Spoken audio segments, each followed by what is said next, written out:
but the talking heads of our sport, oh my goodness. It's a lot. It's a lot. Especially for you. I mean, you're in a much different situation than maybe any other human in history of sports, if I had to guess. And like I said, at the beginning, it's a compliment, though. Like, they're immediately telling this teenager that we need to talk about him as if he is Michael Jordan, who obviously transcended the sport, changed the sport forever, and everything like that. But then it gets to the point where it's like, hey, this is a real conversation, and it almost immediately becomes divisive. Do you? So this is an interesting concept here.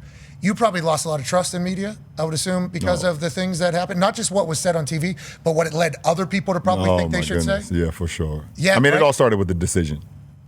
The decision really had me sit back and because people literally I give a moment. So the decision, it was brought to me to be able to, do something cool on TV, do a kind of college style. Like I said, went to college. I was like, this would be pretty cool. Put a hat on. Make the decision, put the hat on, but also, raise $2.5 million for a great cause, and also be able to, make it cool. And the funniest thing is, from that moment, it was December 2nd, 2010 was my first game back to Cleveland. So I stay at the hotel, stay at the Ritz downtown in Cleveland. And this one I knew that it was, people did not even really care or didn't even understand the situation. They just wanted to be a part of the nonsense. I hit the elevator to go downstairs to the bus, catch the bus, to go over to, I think it was the Q, the Quicken Loans Arena then. And the elevator opens, and it's two guys, random guys on the elevator. You guys can always pull this up. They used to have these FUKLBJ t-shirts. Okay. Black t-shirts, red letters. And I see the two guys, they see me, they say, oh my fucking God. Oh, no, listen, this is, man, we love you so much, man. We're just here for the spectacle, man. We're just here for the spectacle. Like, seriously, we love you, man, and have a good get. And the elevator door closed. I was like, those are two white dudes, by the way. Yeah. Oh, for sure. I didn't want to say it. I didn't want to say it because we're outnumbered right now.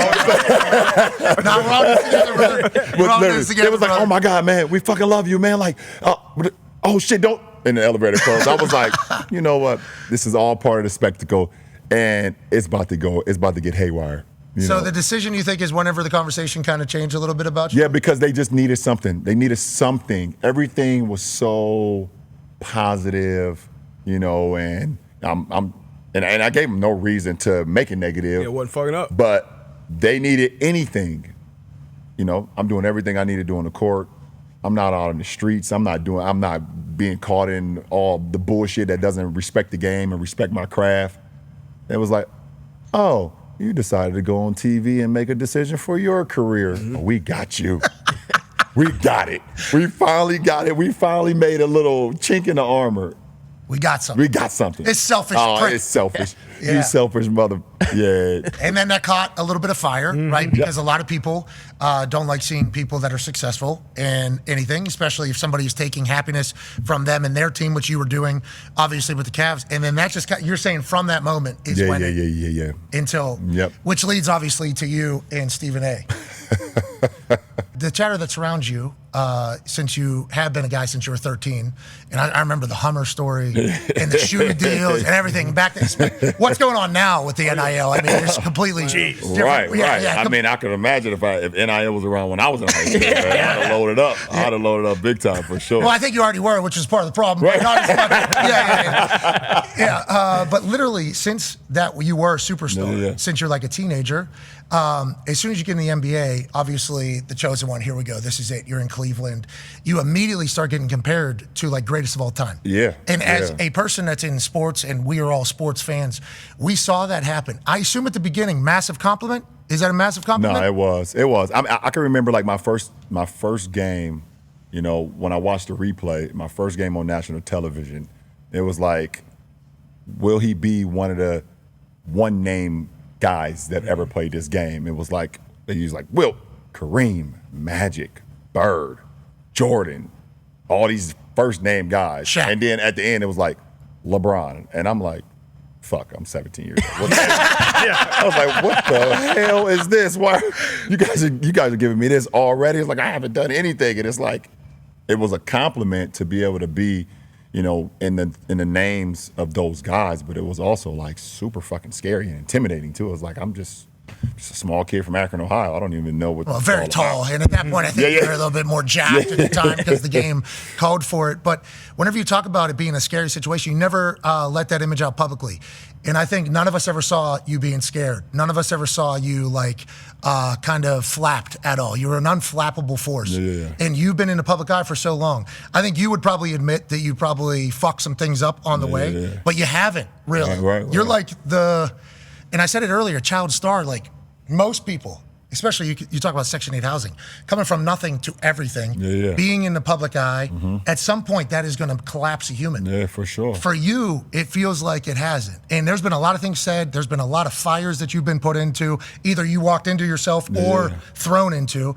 Why do you think that is the case? Do you think it's because your mom? Do you think it's because what? I mean, obviously, I give her a lot of credit for the way she raised me, the way she taught me, the things that she was able to instill in me.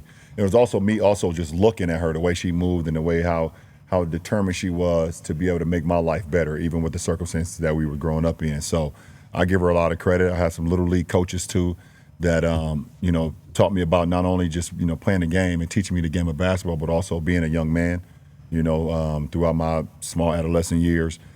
And then just like, to be completely honest, like I didn't want to fuck my opportunity up.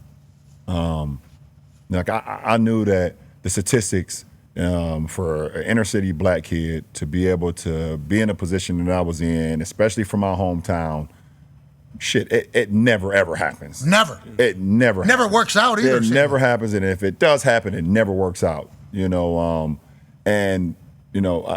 a. I mean, I want to throw him under the bus, but the only inspiration like we had was like Jerome Lane, the guy who like dunked and shattered the backboard that played for Pittsburgh. He was from Akron, Ohio. Like we saw that and we was like, oh shit, that's an inspiration. And then I went through high school, and all my boys know this too. Like I went through high school and we was playing against the inner city kids because we went to an all Catholic high school, and fucking Jerome Lane was like hating on us. Yep. I was like, oh, this motherfucker. Like he's back in Akron hating on us, like going against us. And I'm like, oh shit, you was like our only inspiration. We like looked up to you. And I was like, you know what? I can't fuck this opportunity up, man. If I get the opportunity to make it, I gotta do what I have to do to put my city on, to represent my last name on my back, man, my family, my friends, and also like it's sport. Sport has given us so much. I mean, I look around here. I mean, fucking baseballs and NFL helmets and basketball jerseys and like luchador masks. Like seriously, like a putt thing. Like seriously, like it's given us so much. So like I couldn't mess the opportunity up. Well, you've done. Hey, I think you figured it out. You've done good. Now we'll see what's left. Now the conversation is how many years is he going to play? You look like you could probably play forever.